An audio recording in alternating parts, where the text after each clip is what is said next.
Gotcha.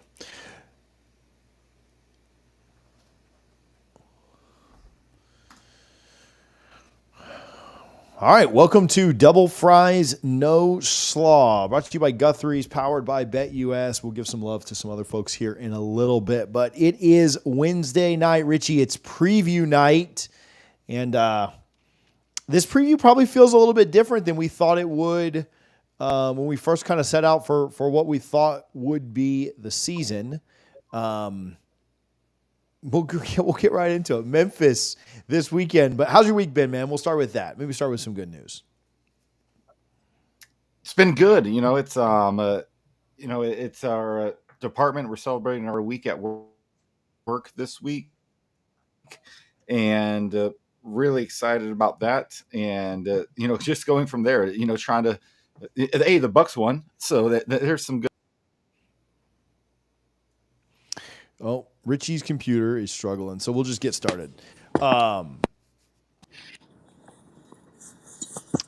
right, way better, way better. Oh yeah, you look professional now with that phone. Bucks did win. I went to the. No, you're good. I went to the Bucks game on Sunday. That was enjoyable football to watch. There's no doubt about it. Hopefully, we can get some enjoyable football to watch this weekend. We'll certainly talk about that, talk about the game, talk about some other games going on, what Florida State needs to do, thoughts around Memphis, what we expect out of them, all the above. But first, we'll give a little bit of love to Guthrie's. You can visit all three of their locations, 1818 West Tennessee, 2550 North Monroe, and 2870 Appalachia Parkway. I think I'm going to be up in Tallahassee tomorrow. I'm probably not going to eat any Guthrie's while I'm up there, but I will be in town for part of the day. And so we'll see how it goes, but make sure that if you are going to town this weekend for the Memphis game, you do go by and grab you some Guthrie's. I also, well, maybe I'll wait a minute on that. Maybe I'll wait a minute. I might have something to give away at some point during this show. So hopefully you guys hanging out will stick around and enjoy that. All right, Richie, let's jump right into it. Memphis this weekend, Florida State 0-2. Before we talk about Memphis, this is something we talked about. Well, we didn't really share our thoughts, but we were just kind of like chit-chatting back and forth on the phone earlier today. 0-2 right now. Is it, and maybe it's hard to remember back because of how good it was after this, but like how similar to what you feel right now is what you felt when we were 0-4 in 2021? Like, did you feel the same way? Do you feel worse now? Was it worse then? Like, what were your thoughts then? So my thoughts are, it's worse right now than at that point in time when we were 0-4, because you knew Mike Norvell took over, a crap show, and he was trying to figure things out. And some fluky things happened. That Jacksonville State game, it is what it is. But coming off 13-0, now being 0-2 against two teams, so I think you undoubtedly have better talent than in Georgia Tech and Boston College. I think, I can forgive the Georgia Tech game, the Boston College game. I just think they were the better team. And that's what kind of gives me a lot of pause, is because right now, what are we doing in terms of, they just beat you. They didn't do anything special. They completed 10 passes, and they just lined it up. And, Bill O'Brien just said, well, I'm not really concerned about this team. Let me just do the very basics. They didn't run trick plays. They didn't get any, crazy turnovers or the refs were fine, to be honest, for the most part. I thought they were very fair. And so I think right now I'm a little more disappointed / concerned, because what I saw last Saturday or 2 Saturdays ago was a not good football team just line it up and not play well and just get beat. Again, there was no fluke to it. If they had lost to Boston College last year, there were a ton of factors you could have put into to say why we lost that game. This year, there's no reasonable excuse as to why you lost that game, and this is now a must-win game, as the graphic on the thumbnail shows. But yeah, I'm not sure, TJ. What are your thoughts? Yeah, so I'll say this. I I think right now in this moment, it's easy. I'll disagree with you, right? So it's good that Okay. maybe we think two different things here. I think it's hard to remove yourself from the situation that you're in to really remember. Like we've had too many. I think we've had too many good times to remember back to where we were and how down bad we were then. But I will say this: like we felt so good. We moral victoried the heck out of that Notre Dame game. Like if there was ever a fan base that moral victoried a loss, it was us during that game or after that game. And so you felt so good about that and you thought you really had something going. And to lose the next three and lose one of them in, one of the most embarrassing losses that Florida State's ever had to Jacksonville State.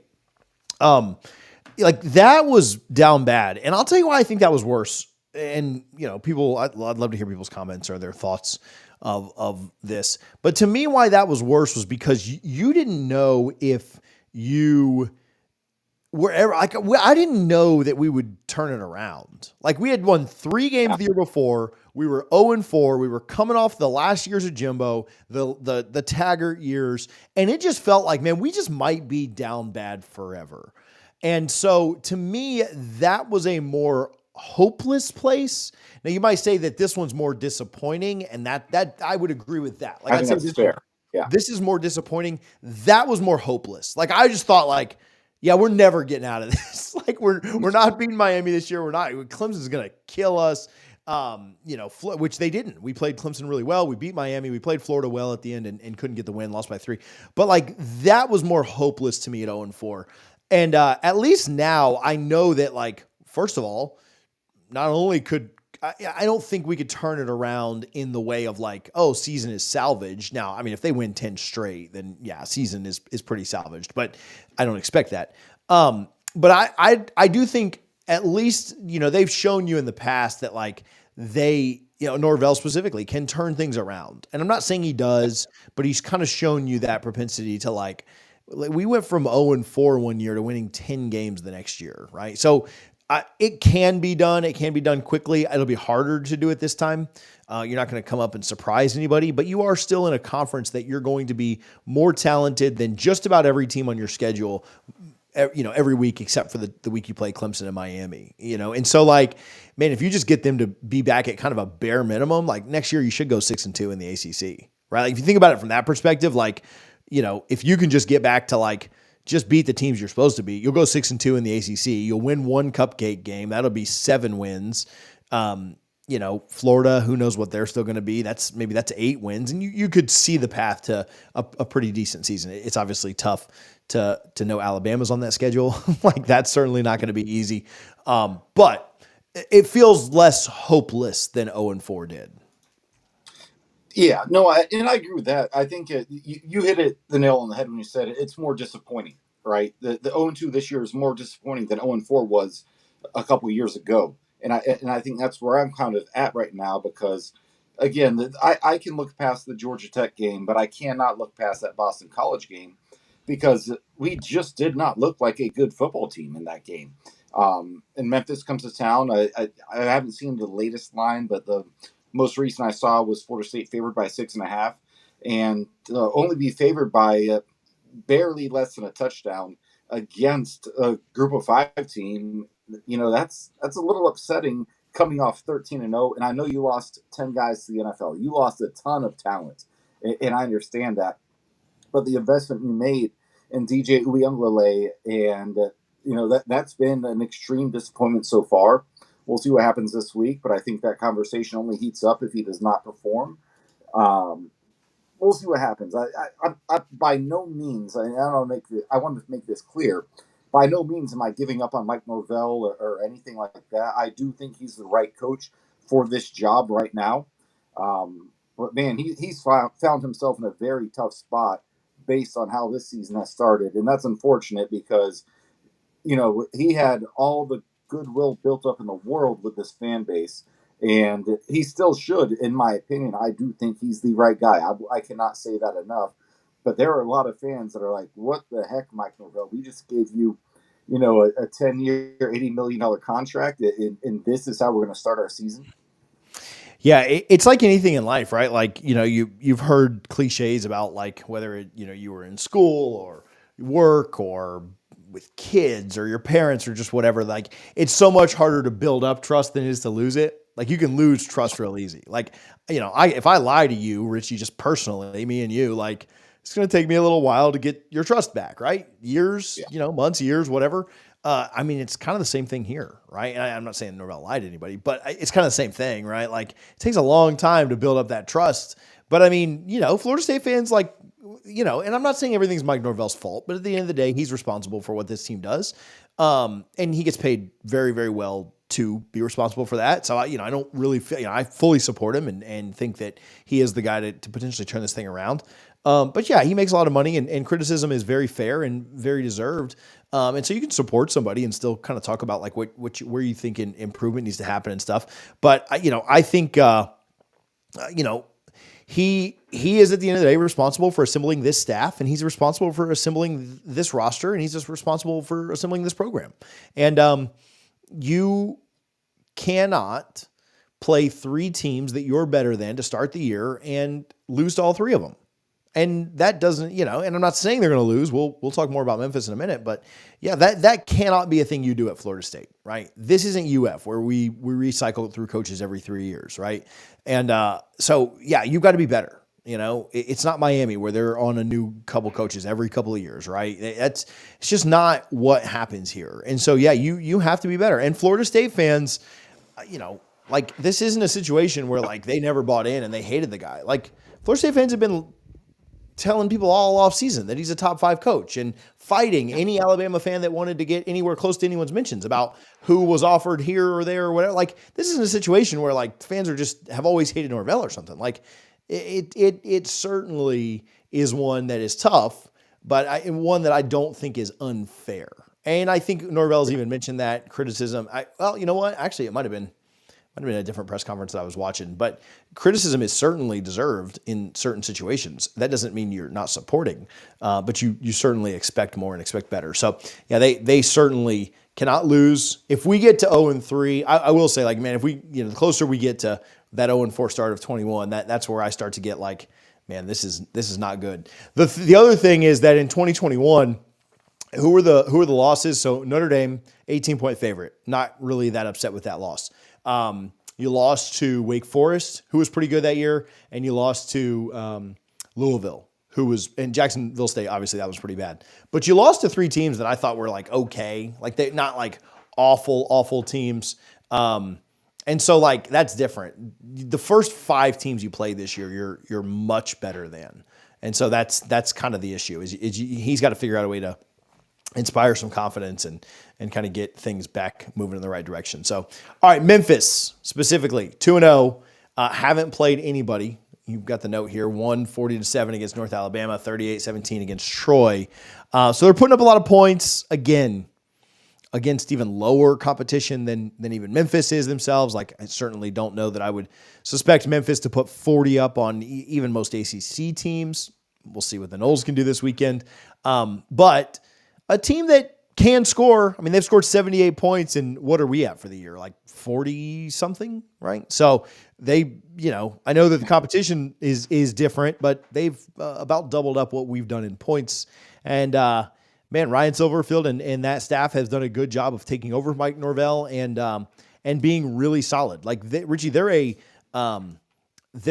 better group of 5 team than most of them out there, right? The conversation is going to be around them, Liberty, Tulane, some other programs probably in that mix. Sorry if I left anybody out, but yeah, those are probably your top 3 or so.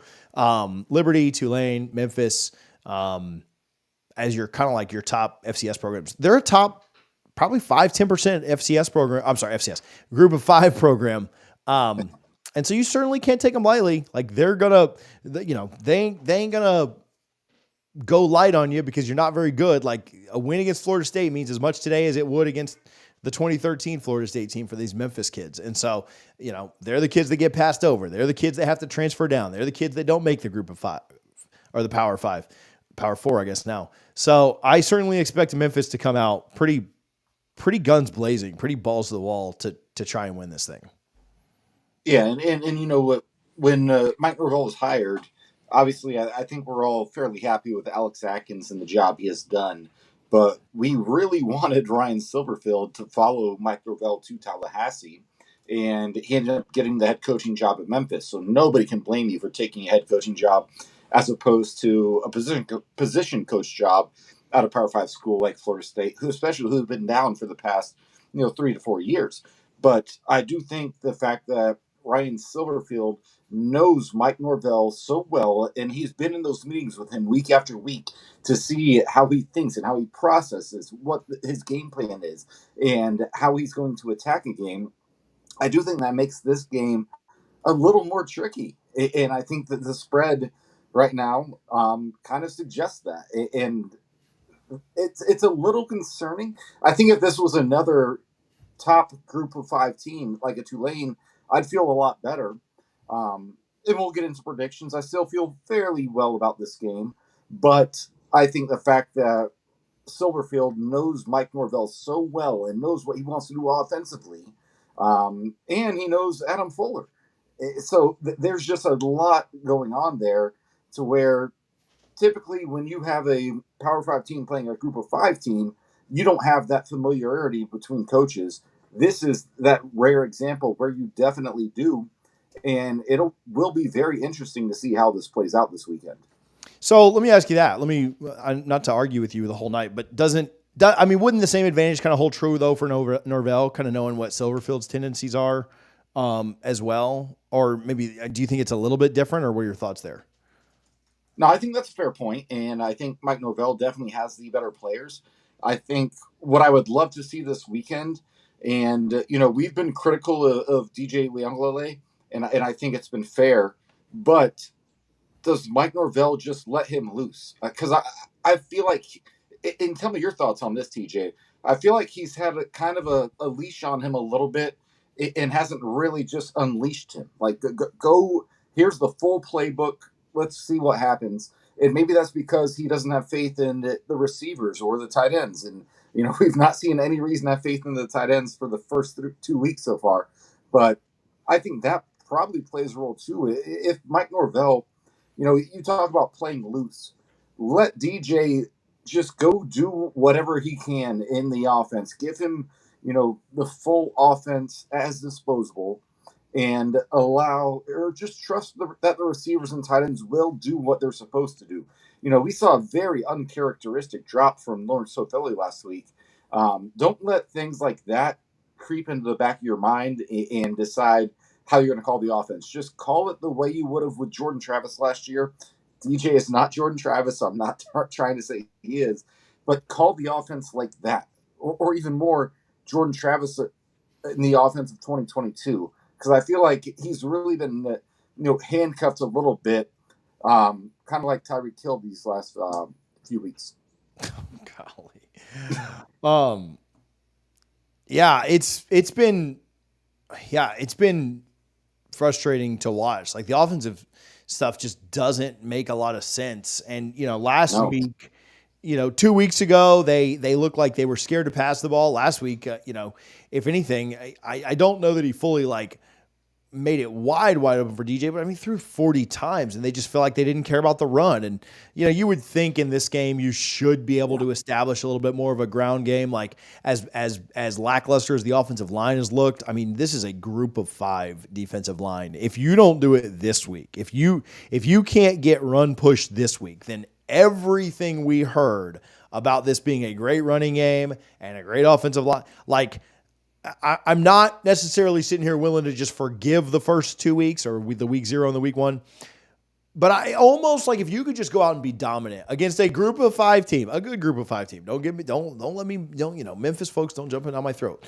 But if you can't just go be dominant this week in the trenches, you probably just need to go to the youth. Like, you probably just need to get young guys reps at this point, because if you can't go out and impose your will, I really should have been saying this about Boston College, but what's in the past is in the past, and I can't now control that. But if you can't go out and impose your will against a Memphis team that you have recruited significant, I guess we should have done this, but just before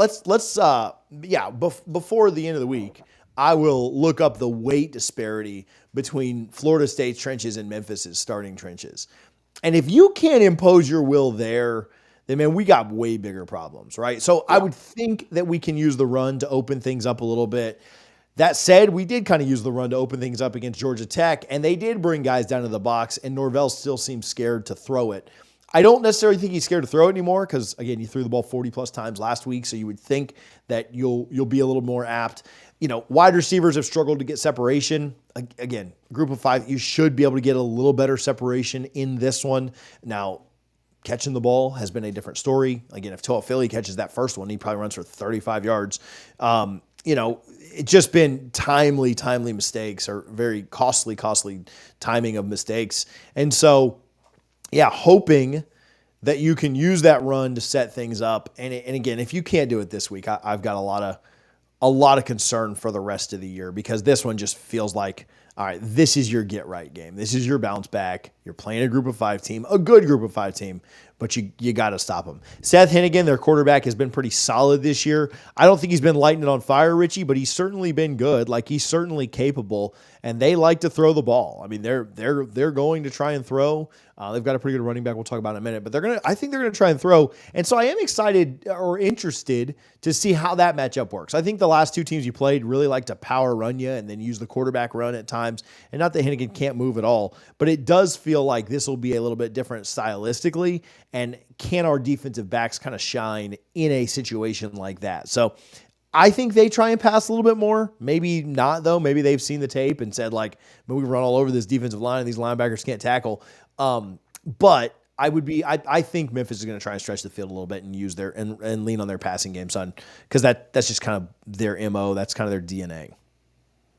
Yeah, and part of me thinks about why we haven't gotten a ton of pressure on the quarterback so far.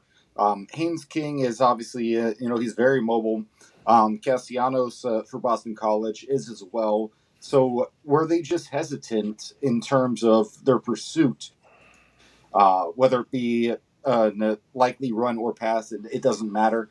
You're not going to have to worry about that here. Hennigan is a solid quarterback, but he's not someone who you're afraid of. He's not going to take a 3rd and 12 and turn it into a 20-yard gain if you're running man coverage and your backs are, not looking at him.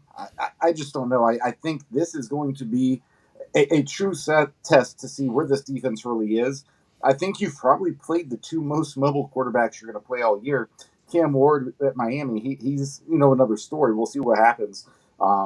That's a few weeks down the road, but yeah, I think this is a game where you can say, okay, let's not even worry about the mobility of the quarterback. Let's just go after him, pin our ears back, and play the Florida State football we saw really after Jordan Travis went down last year against North Alabama. That Louisville game was still some of the best defense I've ever seen for a single game. That they were not going to let Florida State lose that game. Obviously, you don't have Verse, you don't have Jerrion Jones, you don't have Braden Fisk, but that defense was playing like they didn't care about anything other than getting to the quarterback, stopping the ball at the line of scrimmage. And I think if we can get to that this week, if they have that mentality, I do think the defense has a very good week. Mario Anderson, their running back, has 171 yards on 27 carries through his first 2 games. A pretty good average there. That's a 6.3 average. He's got 4 scores on the ground, no scores through the air, though he has caught 5 passes for 27 yards. So certainly, going to dump a couple off to him through the game, it would seem. And Rock Taylor, their big wide receiver, is a 9-catch, 114-yard guy. No touchdowns yet, so hopefully we can continue that. 114 of those yards also came on a log of 45. Demir Blackmuse is how I think. Blankmuse, 7 catches for 96 yards. He actually has a little bit better average if you take away that 45-yard long that Rock has. So some capable guys, guys to keep your eyes on, but I don't necessarily know that anybody over there strikes fear in my heart. At the same time, I don't know that anybody on Georgia Tech or Boston College did. So to me, it does come down a lot to effort in this game. And are you just going to be better? Like, are you just going to be better? And that, if you are, if you play better, if you play with more, like, if Florida State plays like they want this game, they'll probably win going away. DJ doesn't need to be perfect. Yes. You could have a drop or two. You could have a busted coverage or two. But if you just play like you want to win, like, Florida State will win, and they'll cover, and they'll win going away. And we'll take a deep breath and not necessarily think that all those ships, all the, wrongs have been righted and everything's good. But I think you'll feel better about where you're at. Okay, they can play like they actually want it. They can play like they actually care. They can play like they care about the logo or care about their teammates or care about themselves and the way they look, or shoot, even just care about their draft stock, because I'm sure that can't be super high for anybody right now.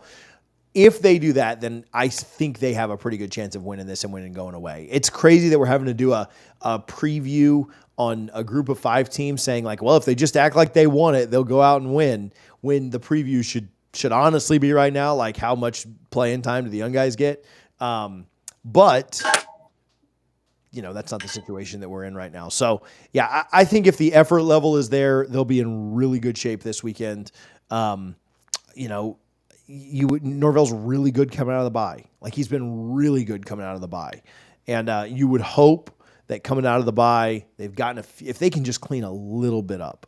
If they can clean up a little bit from the linebacking crew, if they can clean up a little bit from the offensive line, a little bit from DJ, they'll be in really good shape. Because just minor tweaks of just being a little bit more sharp, a little bit better in a bunch of different places, I think raises your floor and your ceiling pretty high.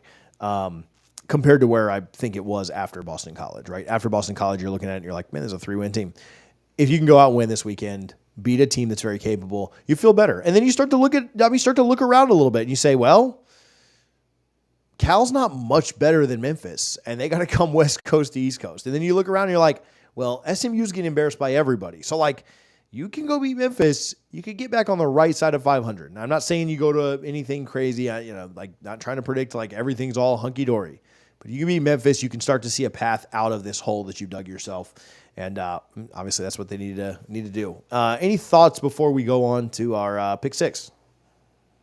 No, I just think you made a really solid point there in terms of effort, because I think this team, you had a lot of players that were on the 13-0 team last year, and maybe they thought that everything they were entitled to wins this year.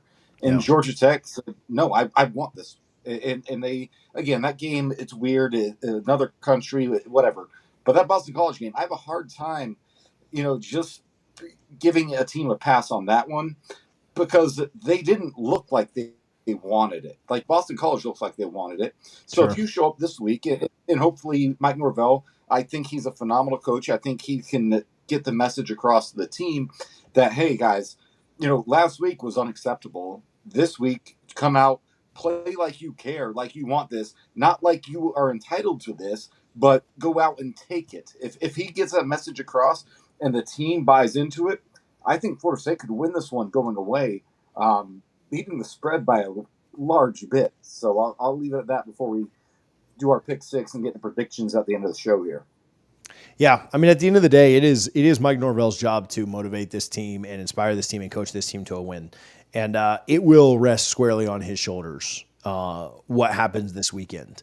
And not that the other two haven't, but Mike Norvell, at the end of the day, Mike Norvell doesn't drop passes. Mike Norvell doesn't miss blocks or miss tackle. If you lose to Memphis, this one's pretty squarely on him, especially thinking about the fact of where he coached at before he got to Tallahassee. Adds a layer of this that I don't even want to think about. So, all right, let's do our pick 6. Before we get into the pick 6, I will give a little bit of love to BetUS. You can go to BetUS right now, and you can use our code YouTube150. That's YouTube150 to get a 150% deposit match.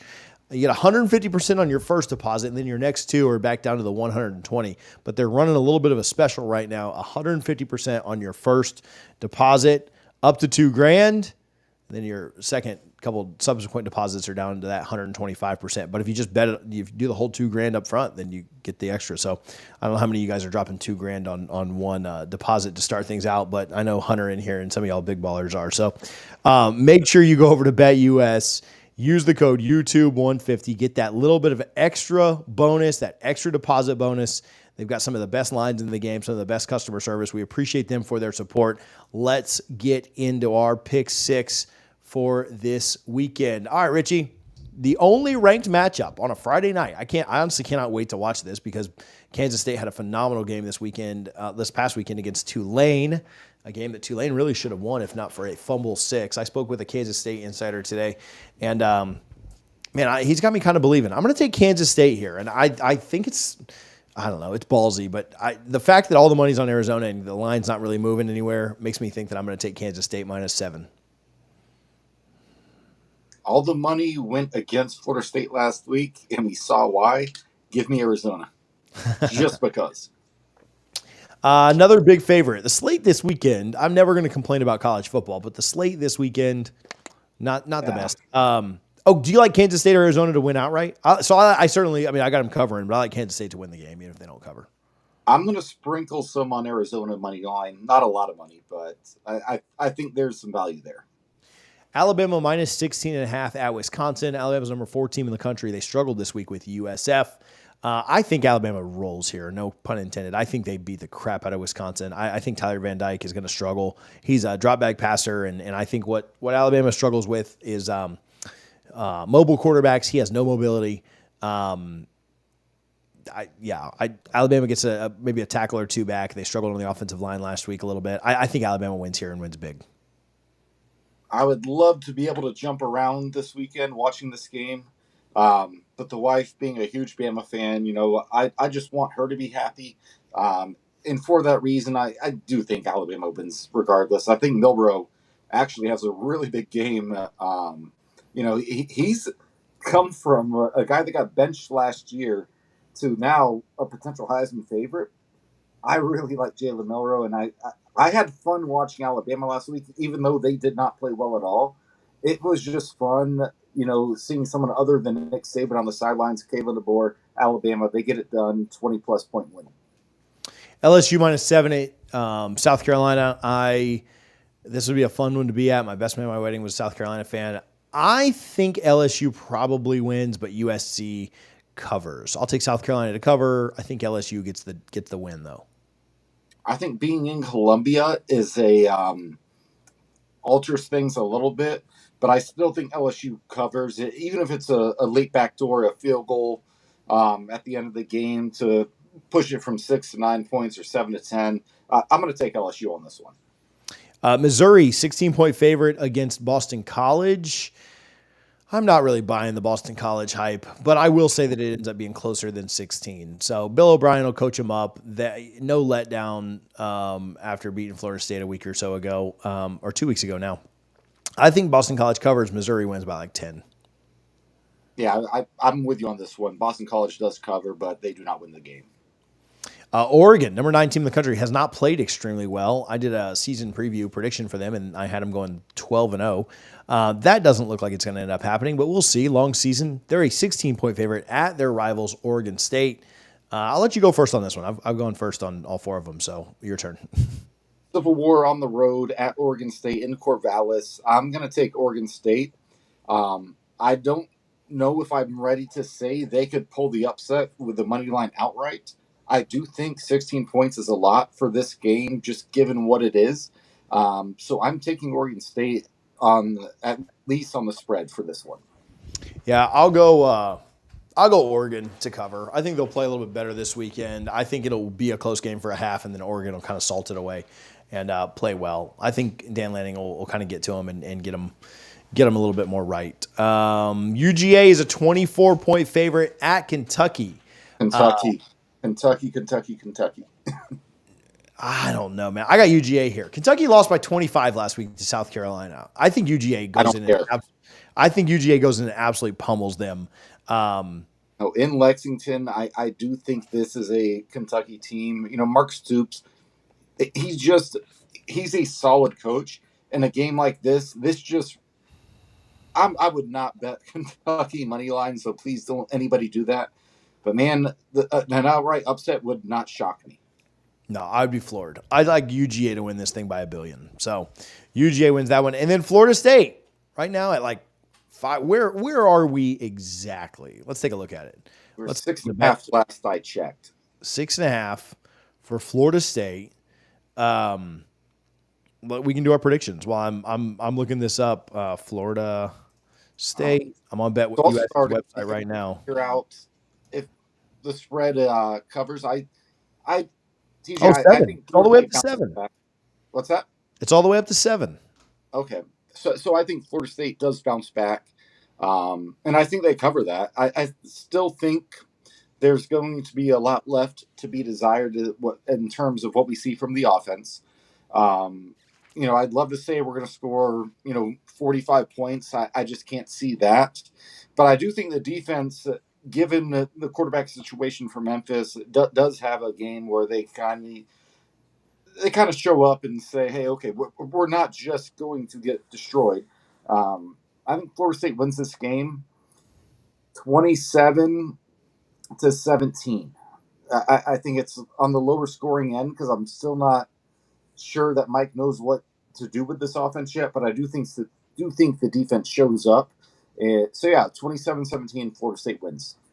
So the over-under on this is 52. That would imply a score of like 30-23 or 30.5 to 22.5 is, or 23.5, sorry, is kind of where that would, 29.5 and 22.5 is the actual math there. If I could go back to school, I could learn how to do math. Florida State scoring 30 points. To me, that does feel like the threshold. We did that a lot last year, Richie. We haven't done that as much this year, but we've said like, what if we get to this score, how do you feel? 30 points feels like a threshold to me. If the defense gives up more than 30, I have no confidence in the offense getting that much. And if the offense gets to 30, I do think the defense will hold Memphis under that. So I like that over-under total a lot. I'd probably lean the – just because of how Florida State's played, I'd probably lean the under on that. I love the under. I love the under. The thing that worries me about the under is Memphis' offense is getting going quite a bit. But – yeah, I like Florida State to cover something close to that, though, like 28-17, 28-20.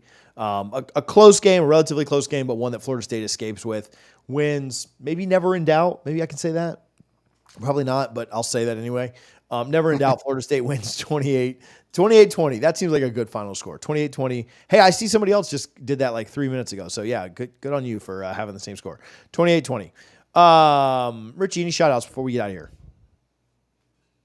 No, shout out Apple for bailing me out with the iPhone today since my work laptop I left in the office. So shout out Apple. They don't need any free shout outs for as much money as we've given them. They've gotten their shout outs in our paychecks. I don't know that I have any shout outs. Shout out all the people that tune in and watch us weekly. I know that people are discouraged by the way the team looks so far, and hopefully that can improve. Hopefully we can kind of right the ship and turn things around. But we certainly, team can go 12-0 or 0-12. We're going to show up and do our job. So appreciate you guys for tuning in, hanging out, chatting with us a little bit. We have a good time doing this. And if you haven't already, hit the subscribe button. It certainly helps us out a ton. And appreciate BetUS, the Guthries, for their support. We will talk to you guys soon. And hopefully it'll be Sunday after a big win. We love you guys. Go Noles.